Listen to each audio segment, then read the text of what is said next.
Hello दोस्तों, मेरे channel फिल्मी स्टोरीज में आपका स्वागत है। दोस्तों, आज हम आपको हिंदी सिनेमा के उन 3 महान विलेन की भयानक मौत के बारे में बताने जा रहे हैं जिनको देखकर बचपन में आप डर जाया करते थे।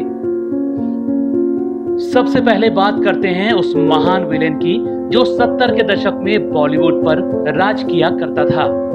इनका नाम एमबी शेट्टी था, लेकिन आप इनको शेट्टी के नाम से ही जानते होंगे। शेट्टी जैसा एक्टर और स्टंट डायरेक्टर न कभी हुआ और न कभी होगा।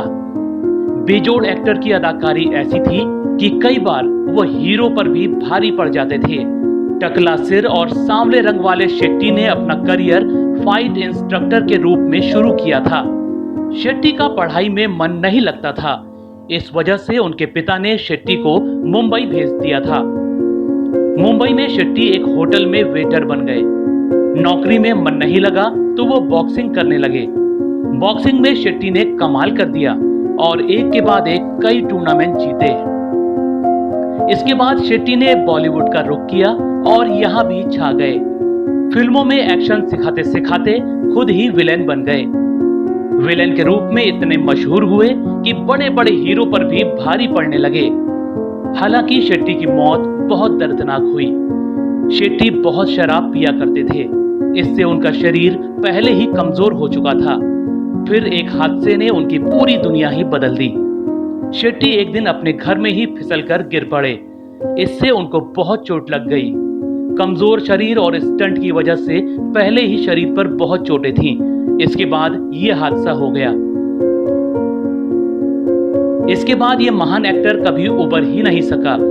1938 को पैदा हुए शेट्टी सिर्फ 44 साल में 1982 को दुनिया छोड़कर चले गए। महान विलेन और एक्टर की लिस्ट में दूसरा नाम अमजद खान का है। उनके किरदार गब्बर सिंह का जितना खौफ हुआ करता था, उतना तो शायद ही किसी और किरदार का हुआ होगा।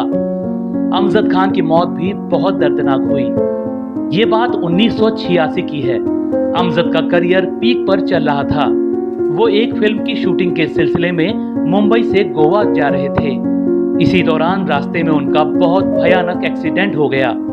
अमजद को इस हादसे में इतनी भयंकर चोटें लगी कि वो कोमा में चले गए। बड़ी मुश्किल से वो कुछ समय बाद होश में आए। इसके बाद भी बदकिस्मती ने उनका साथ नहीं छोड़ा।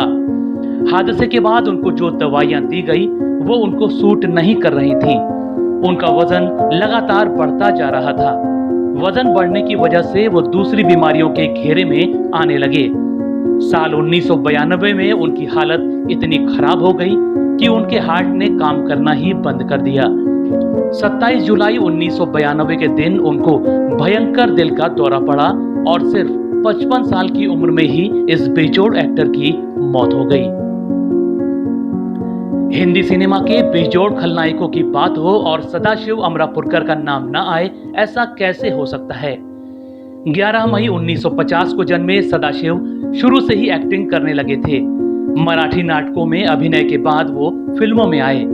पहली ही फिल्म अर्धसत्य में महान एक्टर ने ऐसा अभिनय किया कि उनको फिल्म फेयर अवार्ड दिया गया था। संजय दत्त की फिल्म सड़क में वो किन्नर का किरदार निभाकर अमर हो गए थे। इस रोल के लिए भी उनको फिल्म फेयर मिला था। बड़े बड़े कलाकारों के साथ सदाशिव ने काम किया था।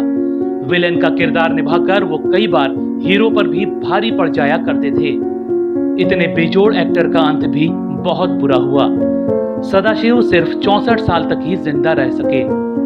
एक्टिंग करते करते इनको फेफड़ों की गंभीर बीमारी ने घेर लिया था। नवंबर 2014 को सदाशिव सांस नहीं ले पा रहे थे। उनको अस्पताल में भर्ती करवाया गया। यहाँ उनके फेफड़ों में गंभीर संक्रमण का पता लगा। हालत बिगड़ती गई और उनको वेंटिलेटर में रखने की नौबत आ गई। इसके बाद भी उनकी हालत में कोई सुधार नहीं हो रहा था। 3 नवंबर 2014 को सदाशिव इस दुनिया को छोड़कर चले गए। दोस्तों, आपको इनमें से कौन सा एक्टर विलेन के रूप में सबसे ज्यादा पसंद था, हमें कमेंट में जरूर बताइएगा। ऐसी ही और स्टोरीज को जानने के लिए आप मेरे चैनल फिल्मी स्टोरीज को सब्सक्राइब भी कर सकते हैं। बस बेल आइकन दबाना मत भूलिएगा।